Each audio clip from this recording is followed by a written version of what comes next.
Hi, I'm your host, Bennett Olm, and I'm here at the UGA Founders Garden to introduce to you a story produced by 8 Grady Newsource journalists who have searched Athens looking for local businesses practicing sustainable solutions like waste management and energy efficiency. Throughout the special, each reporter will introduce themselves and the business they covered before moving into their story. Come and see what Athens businesses are doing to make a sustainable difference. So my name is Katie Putman, and my story is about R&R Secret Flowers. It's a local Athens business that focuses on sustainability by sourcing locally sourced blooms and using eco-friendly practices in its operations. So I learned about them through the farmers market here, actually. They're the vendor for the flowers that are used in the farmers market. And a big problem in the flower industry right now is everything is kind of sourced internationally rather than locally. So to cut down on emissions from planes and all that transportation, it's better to shop local. Located in the heart of the community, R&R Secret Flowers demonstrates how beauty and sustainability can be integrated into the floral industry. R&R is a local Athens flower shop that sells farm-grown flowers and other sustainable goods in a storefront. Growing sustainably and organic has been something that we've always done. I don't really know any other way of going about growing and farming. Doesn't really make sense to me why we would do another way. Instead of going the usual FDA certified organic route, R&R Secret Flowers took a different approach to their certification. We're certified naturally grown, so that's a kind of peer-reviewed way of going about being certified organic. And so we follow similar practices that are outlined there, so we don't use any chemicals, and just kind of following more of a natural, holistic approach to growing. This certification is for small-scale farmers who follow sustainable practices similar to organic farming. R&R Secret Flowers follows these practices, providing fresh bouquets to vendors like the University of Georgia's Farmers Market, giving students access to locally sourced flowers on campus. She usually has like a variety of different flowers we can choose from, but usually I just let her decide. She knows best, of course. Buying locally sourced flowers helps the Athens community reduce its carbon footprint by cutting the transportation emissions made from importing flowers overseas. Even just making sure you're supporting your community as far as like local and small businesses, that's even a step in the right direction of making a more sustainable community. Any small change can make a difference, whether by consumer actions or by a small business doing their part. It's not always best to be biggest, and so we can do what we do well, being smaller scale growing operation. As a smaller store, R&R Secret Flowers may face challenges in competing with the lower prices of larger chain stores. However, they prioritize their sustainable business model over scaling up operations. For Grady Newsource, I'm Katie Putman.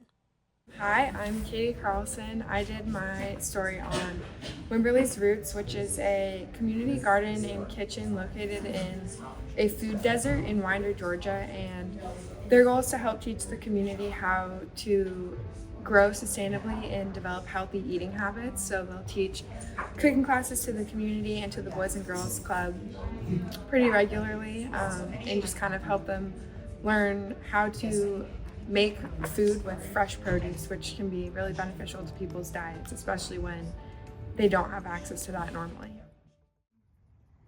In 2016, the Winder Housing Authority purchased an abandoned middle school and transformed it into the Wimberley Center for Community Development.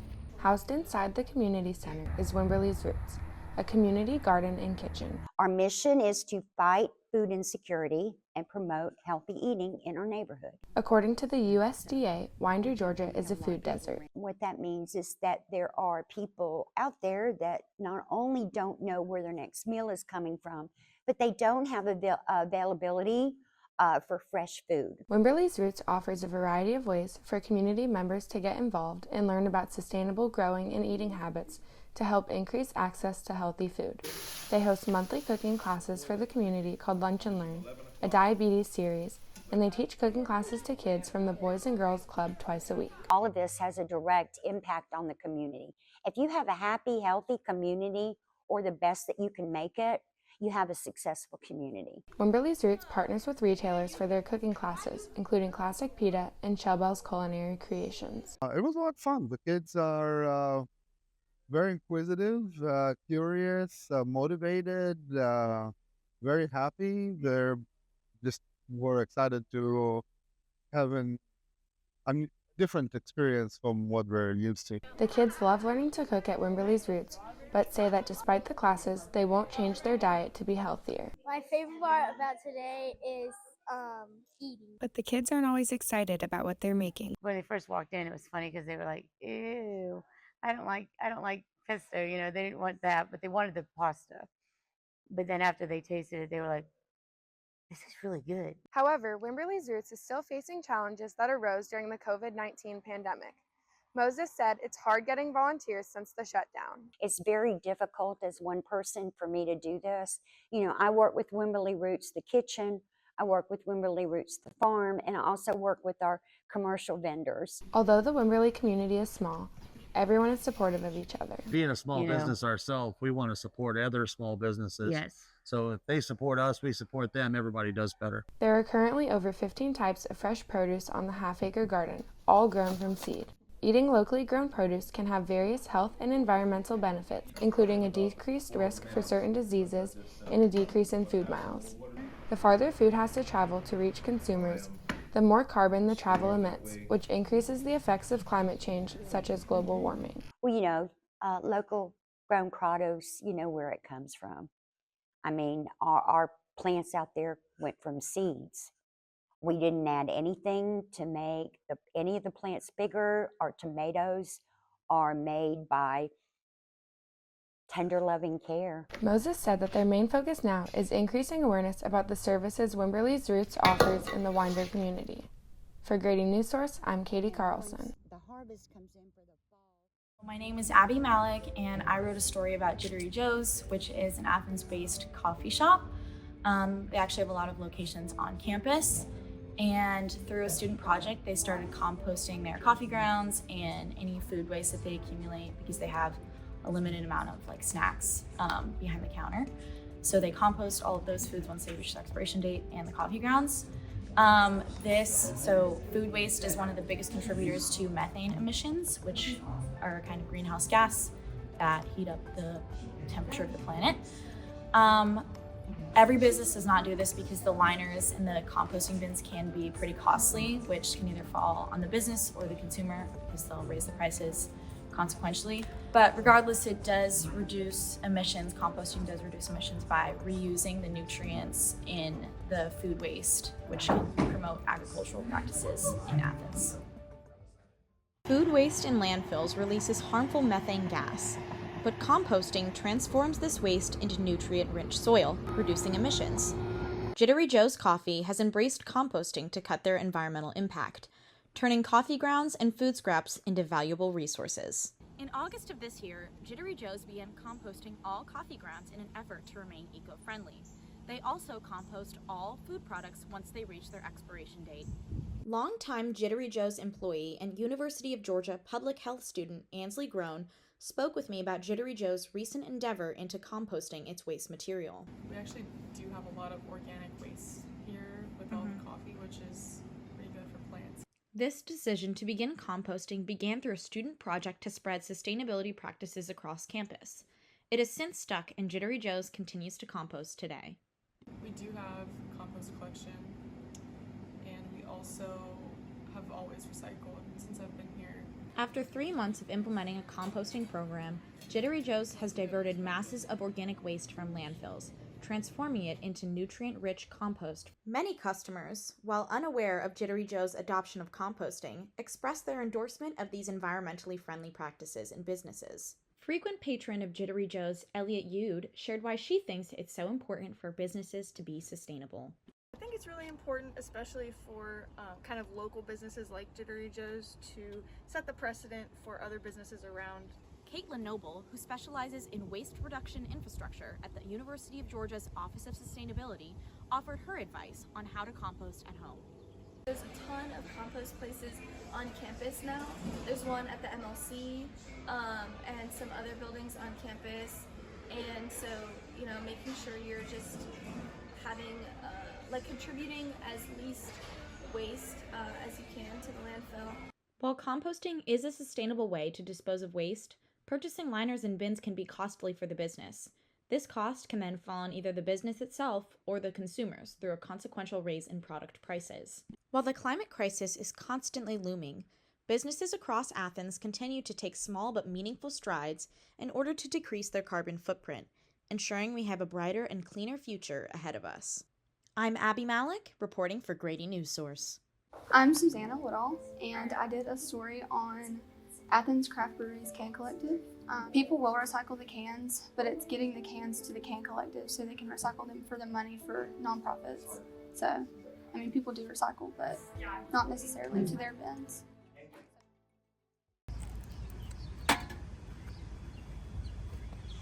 Throwing away aluminum cans is a waste of resources and contributes to greenhouse gas emissions.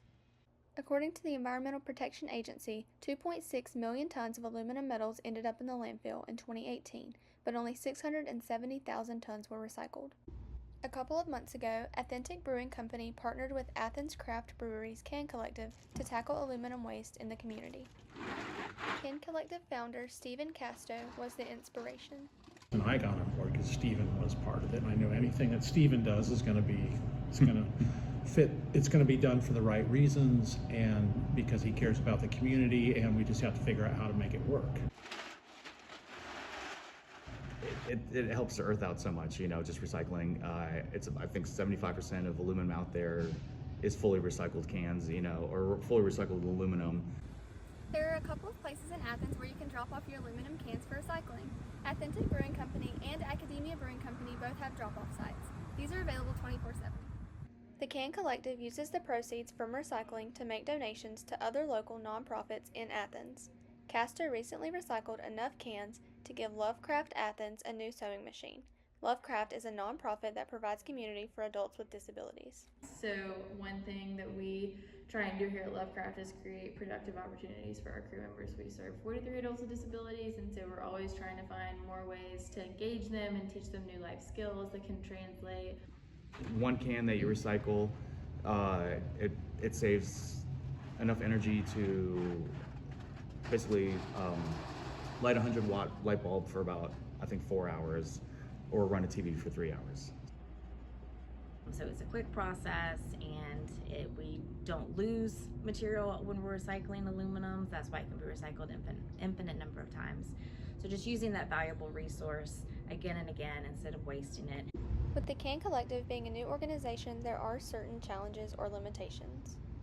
A lot of people already put them in the recycling bins. I think the challenge is trying to get people now to collect it to the side. So bringing cans to the drop-off sites that the Can Collective provides helps give back to the community while also recycling. I'm Francesca Verchesi. My story's on Avid Bookstore's used book program, and it's a program that takes used books in exchange for store credit.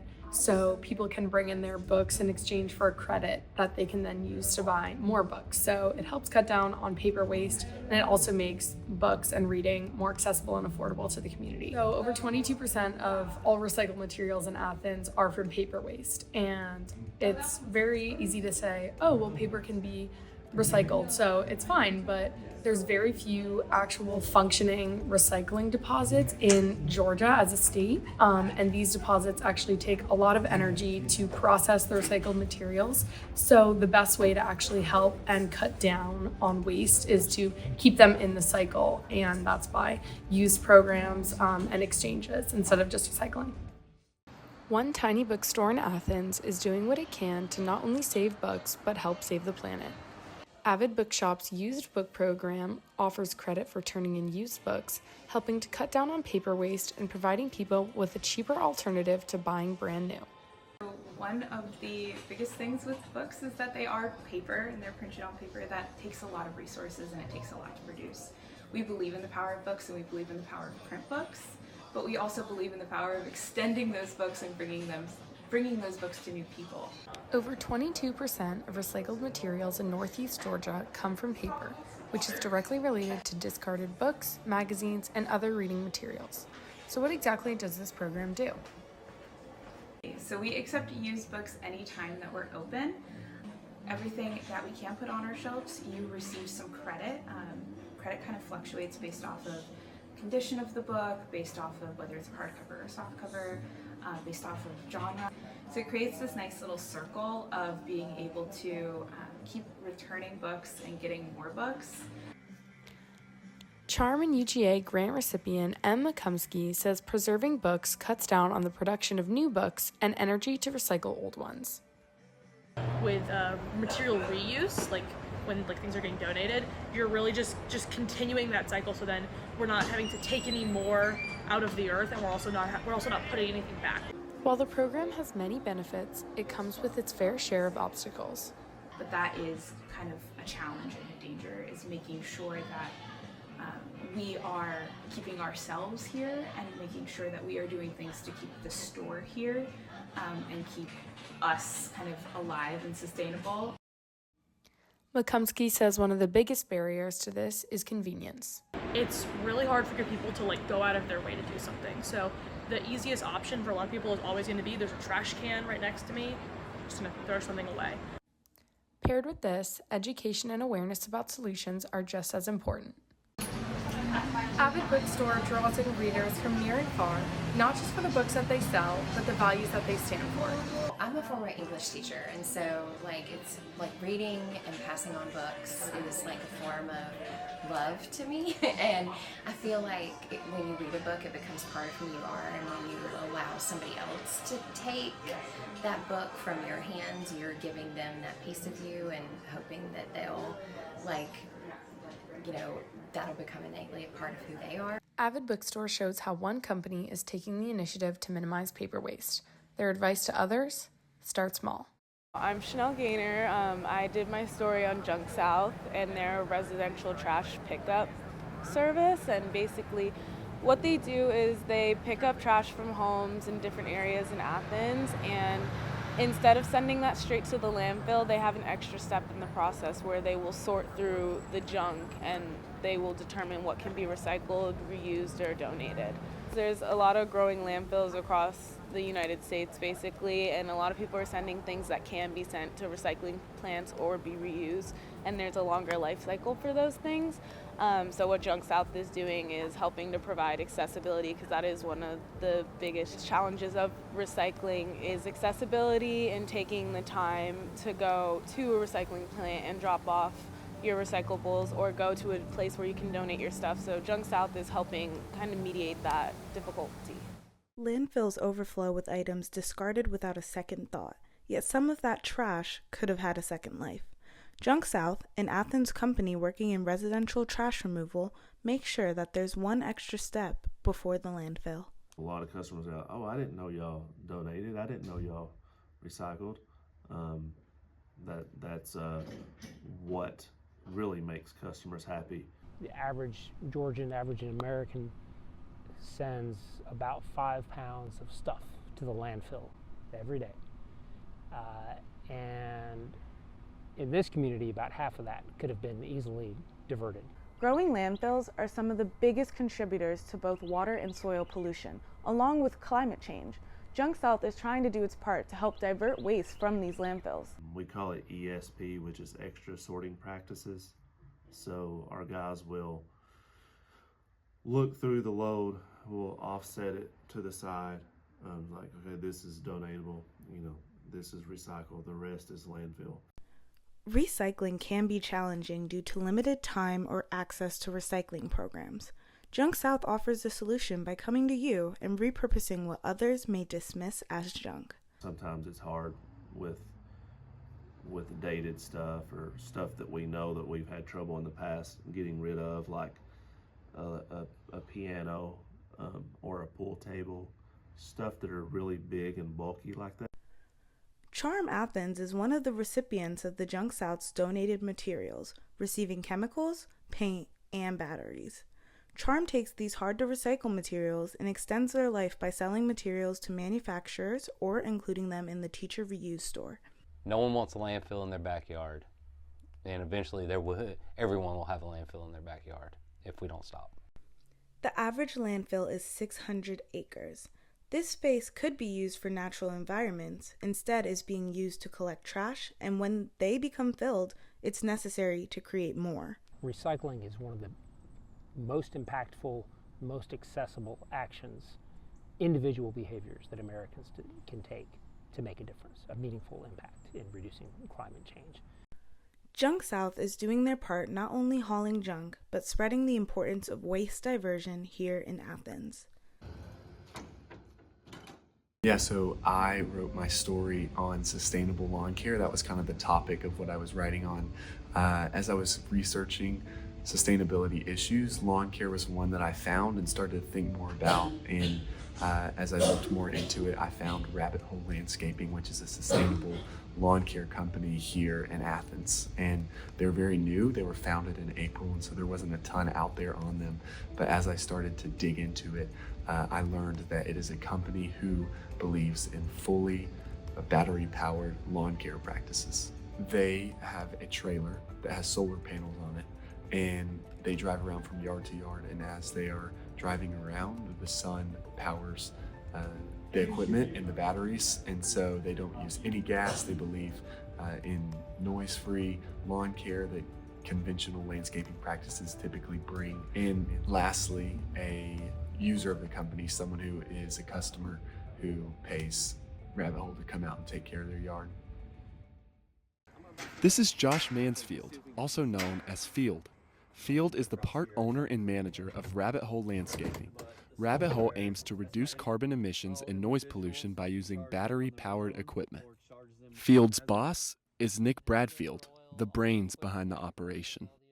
There's less emissions, there's less risk for employees and people's yards. No one wants to hear the loud noise or have to smell gasoline fumes. So yeah, we think it's certainly more sustainable switching over to battery powered technology. Rabbit Hole has a trailer covered in solar panels to recharge their batteries as they move from yard to yard. They have electric leaf blowers, weed eaters, and a lawnmower.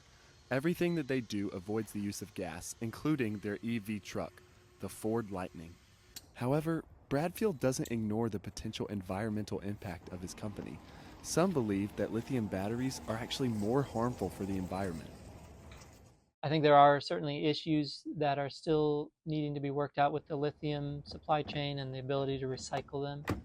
I see that as a temporary issue. Julie Campbell is a horticulture professor at the University of Georgia. She is concerned about the recyclability of the batteries themselves. You can't recycle a lot of that stuff. And so, yes, it's sustainable on the front end sounding, but maybe on the back end, and when you put it into perspective overall, it may not be as sustainable as you think it is. However, some Rabbit Hole customers like Kevin O'Neill can overlook the threats due to the benefits. Well, I mean, I've got kids that are growing up, and I look at, climate change and things like that, and I know that we have to make some big changes. So sustainability and using cleaner energy sources seems like, an absolute necessity. O'Neill said he can't tell much of a difference in the cost, but the best quality is the noise, or lack thereof. The people who do the yard work at my office are walking around with gas backpack blowers, and I can barely hear myself think inside the building, but when Rabbit Hole's here, I barely know it. Definitely don't want to say it's a fairy tale where there's no environmental cost to the batteries. There obviously is. We believe it's better than the alternative. As scientists and engineers continue to study the effects of lithium batteries, Rabbit Hole Landscaping aims to redefine the nature of lawn care altogether in a greener, more sustainable way. I'm Bennett Olm with the Grady College of Journalism. Hi, I'm Audrey Ham. My story is about a local who has renovated a shipping container to rent it on Airbnb, Vrbo, platforms like that. I was kind of interested in this wider trend of using shipping containers in architecture. So I was looking for what was in Athens, and his property is the only one that came up. So he renovated it to be this property. He's in the process of renovating another one to be an art studio. If these shipping containers aren't being used for any other purpose, they're just sitting somewhere otherwise unused, So people like Myers are taking them and renovating them to have a wider purpose. So that's kind of the sustainability solution here. When thinking about using the shipping containers, you can think of it as using for affordable housing or these kind of larger scale housing problems. But after talking with an expert, it seems that that may not be the most viable solution. For instance, you don't know what kind of chemicals are in the shipping container that you would be exposed to. They aren't always energy efficient, with them being separate dwellings too. When you think of a shipping container, what comes to mind? Boats, trading, travel? What about an Airbnb? Thomas Myers is the owner of a local rental property made of a renovated shipping container. As an artist, Myers saw this container as a blank canvas for him to create a home out of. I wanted one with character. I wanted one that was on the seas. This was from 1984. Went back and forth across the ocean, which I thought was the coolest thing. This home, the first of its kind in Athens, according to Myers, involves a significant upcycle. These containers, which would otherwise sit somewhere unused, could be utilized to create permanent housing in different communities. Jason Obamaswin, an entrepreneur and frequent Athens visitor, has stayed at the property 3 times. So it makes it have a really extended life for the container itself. And it feels kind of like you're having a little bit of an impact, trying to make sure that we're not just being wasteful. Obamaswin said he would have paid double what he paid to book this place, but for him and his family, the sustainability factor was the most important. Walking up, you can definitely tell it's a renovated shipping container, but inside, it looks like many other tiny homes. But this endeavor did not come without challenges. Myers had to work with many codes in the area and install another septic tank on his property. So codes was its own fight. It held this project back 6 months, so that if anything there was more negatives to doing it, but it just felt right to do it. Now that Myers has done the process, he feels it will be much easier as he is in the early stages of renovating another container to be an art studio. It just felt good to get past that, but because it was their first one, they didn't know how to treat it. But beyond rental properties, shipping containers may face their limit in terms of being a solution to larger scale problems like affordable housing, which is a significant issue in Athens. In early 2023, the Athens Wellbeing Project reported that half of Athens-Clarke County households were financially stressed by monthly housing payments. Julia Hustwit, a professor of sustainable architecture at Tulane University, sees many issues with these renovating projects. You don't have a good sense of what kind of chemicals it's been exposed to on the inside, which may or may not be hazardous to humans. To modify it requires welding skills, which is more advanced. Hustwit also said for many, these containers can actually be more expensive and may not be as energy efficient, though she does acknowledge these efforts. I think vacation rentals or short-term housing and accessory dwelling units where people are trying to supplement their income and their ability to afford their own homes and maintain or become homeowners for the first time requires now for our generation to be a little bit more creative. Athens just passed new policy in February on residential short-term rentals, threatening Myers' property and others being grouped with so-called party houses. We've had over 300 people stay between the two, not one complaint. I don't even know if my neighbors know that we have an Airbnb. The city sees visitors year-round for sporting events, concerts, and more. He hopes to be able to keep his business and continue to support his family. And I'm just like, why isn't everyone doing this?